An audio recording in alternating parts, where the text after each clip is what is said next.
बिस्मिल्लाहिर्रहमानिर्रहीम। आज हम इलेक्ट्रोस्टैटिक्स के चैप्टर में सबसे पहले हम इलेक्ट्रिक चार्ज को पढ़ेंगे। लेकिन इलेक्ट्रिक चार्ज को पढ़ने से पहले हम जरा स्ट्रक्चर ऑफ एटम को रिवाइज कर लेते हैं कि स्ट्रक्चर ऑफ एटम होता है कैसा है। यहाँ एक मिसाल इस तस्वीर में देखी गई तस्वीर में आप देख सकते हैं कि यहाँ पे क्या ये एटम की मिसाल है, जिसके अंदर क्या ये छोटे छोटे जर्रात दिखे, ये इलेक्ट्रॉन्स है, यह हमारे इलेक्ट्रॉन्स है, ये हमारे इलेक्ट्रॉन्स है। क्या है यहाँ पे हमारे पास क्या है, हमारे पास ये प्रोटॉन्स हैं और ये हमारे न्यूट्रॉन्स हैं। और ये इतना हिस्सा जो है, ये क्या है, ये इस एटम का न्यूक्लियस है।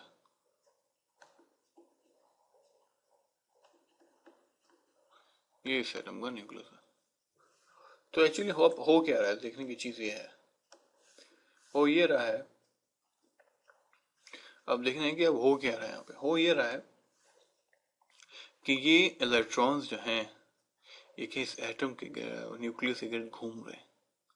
जितना पॉजिटिव चार्ज, जैसे जितना मैं आपसे कह रहा हूँ कि क्या है, ये पॉजिटिव चार्ज है, ये हमारा पॉजिटिव चार्ज है, ठीक है। ये जितना ये पॉजिटिव चार्ज है इस टोटल पूरे न्यूक्लियस के अंदर, उतना नेगेटिव चार्ज इन इलेक्ट्रॉन्स में। जब ये दोनों की ताकत बराबर होगी तो क्या वो ये इलेक्ट्रॉन्स इस न्यूक्लियस के दरमियान घूमते रहेंगे। मिसाल के तौर पे अगर मैं कहूं कि ये मेरा न्यूक्लियस है और इसमें क्या है, तीन मेरे पास जो है प्रोटॉन्स हैं और क्या बाहर इसके जो आपका जो इलेक्ट्रॉन्स घूम रहे हैं। मिसाल के तौर पर ये मैं सिंपल से बना लेता हूँ। यहाँ पे क्या ये न्यूट्रॉन्स घूम रहे हैं, तो जितने प्रोटॉन्स हैं उतने ही न्यूट्रॉन्स हैं, जिसकी वजह से क्या है, इनकी जो ताकत है एक दूसरे को खींचने की बराबर है। क्योंकि ये तो आपको याद होगा कि हम जो अपने पहले चैप्टर से हमारे, उसमें हम देख चुके थे कि हर चीज जो है एक दूसरे को एक ताकत से खींच रही है। तो ये जो पॉजिटिव ताकत है, जो नेगेटिव ताकत है, अगर ये दोनों बराबर हैं तो क्या होगा, ये इलेक्ट्रॉन्स इस न्यूक्लियस जिसके अंदर प्रोटॉन्स और न्यूट्रॉन्स होते हैं किधर इर्द गिर्द घूमते रहेंगे। अब आइए अब हम देखते हैं कि इलेक्ट्रिक चार्ज क्या होता है। आइए मिसाल देखते हैं, क्योंकि मिसाल से बात समझ में आती है कि हमारे पास दो ग्लास रॉड्स हैं,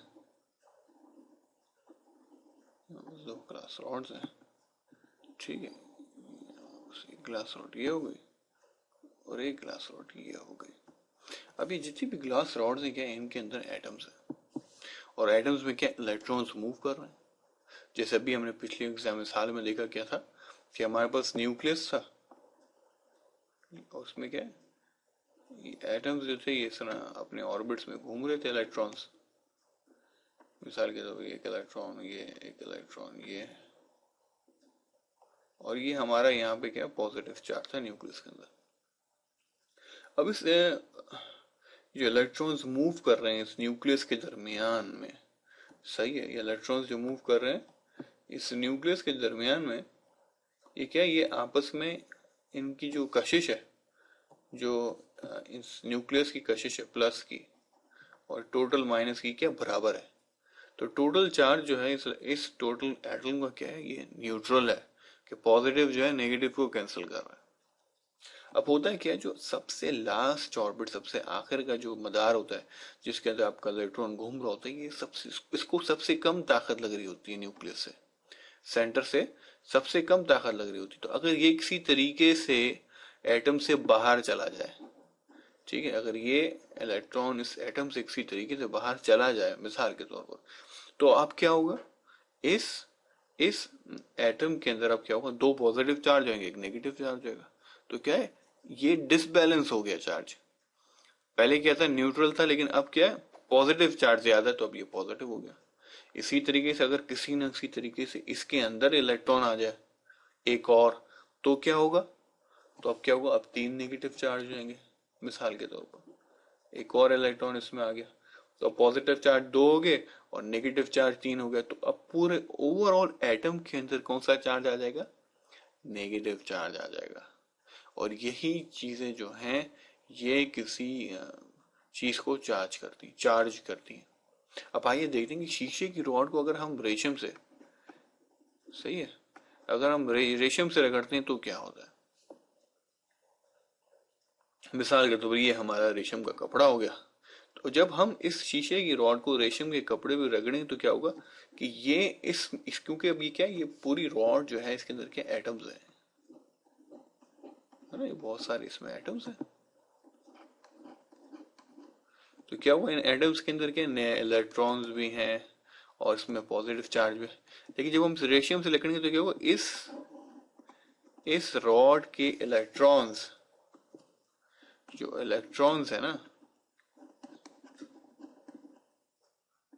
स्टार्च के इलेक्ट्रॉन्स हैं, वो क्या, वो वो कपड़े में मुंतकिल हो जाएंगे, क्योंकि कपड़ा भी एटम से बनता है। कपड़ा किससे बनता है, कपड़ा भी एटम से बनता है, ठीक है। तो अब क्या होगा, इसके इलेक्ट्रॉन्स इसमें चले जाएंगे। तो अब उससे क्या होगा, जब मैंने क्या किया, इस रॉड में पहले क्या था, सब चीजें न्यूट्रल थी, इसमें कोई चार्ज नहीं था। अब मैंने मिसाल के तौर पर शीशे से इलेक्ट्रॉन्स ले लिए। जब मैंने शीशे से इलेक्ट्रॉन ले लिए तो क्या हुआ, इलेक्ट्रॉन क्या हुआ, इसमें रेशम में चले गए। उसकी एक वजह हम बात करेंगे कि भाई इलेक्ट्रॉन क्यों गए, इसने इलेक्ट्रॉन लिए क्यों, अभी हम उसके आएंगे थोड़ी देर में। तो क्या हुआ, इसके इलेक्ट्रॉन्स जो है रेशम के कपड़े में चले गए। तो क्या हुआ, ये रॉड जो है पॉजिटिव चार्ज हो गई।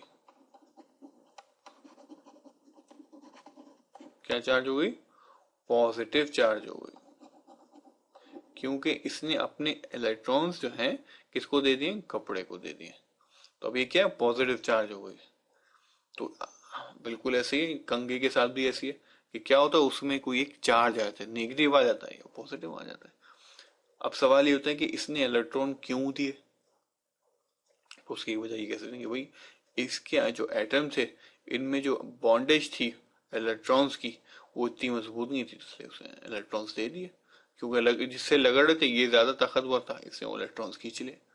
इसी तरीके से अगर हम कोई और मटेरियल हो हमारे पास, ठीक है, अगर हम इसी शीशे के ऊन के ऊपर रगड़े, अभी क्या था, ये हमारा रेशम था ना, हम कह रहे थे भाई ये हमारे पास क्या है, ये हमारा रेशम है।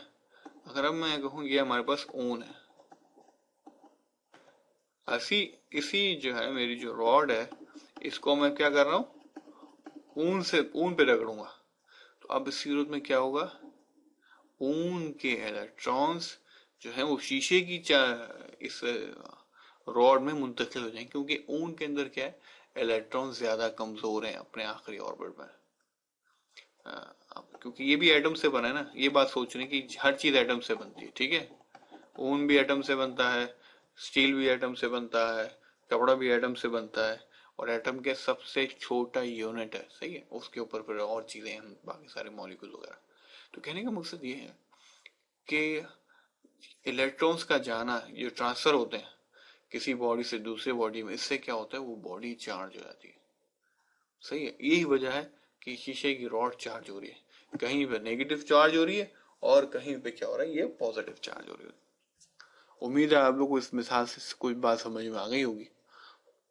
अब यहाँ पे हम इलेक्ट्रिक चार्ज का हम अपना टॉपिक खत्म करते हैं और इस बात पे कंक्लूड करते हैं कि जो सॉलिड बॉडीज होती हैं ये किस तरह चार्ज होती हैं, ये ट्रांसफर ऑफ इलेक्ट्रॉन से चार्ज होती हैं, ठीक है। और ट्रांसफर ऑफ इलेक्ट्रॉन्स कब होते हैं, ये डिपेंड करता है कि आप किस चीज को किस चीज पे लगा रहे हैं। जो चीज ताकतवर होगी वो इलेक्ट्रॉन्स को खींच लेगी। कभी जो है रेशम जो है वो कम का मतलब ऐसा था कि वो ज्यादा ताकतवर थी, वो शीशे के इलेक्ट्रॉन्स को खींच लिया। और ऊन और शीशे का जब मुकाबला हुआ तो उसमें शीशा जीत गया, उसने इलेक्ट्रॉन्स को ले लिया। तो वो यहाँ पे क्या हो गया, वो यहाँ पे नेगेटिव चार्ज हो गया, ठीक है। अब आइए इंशाल्लाह अगले लेक्चर में हम मुलाकात होगी।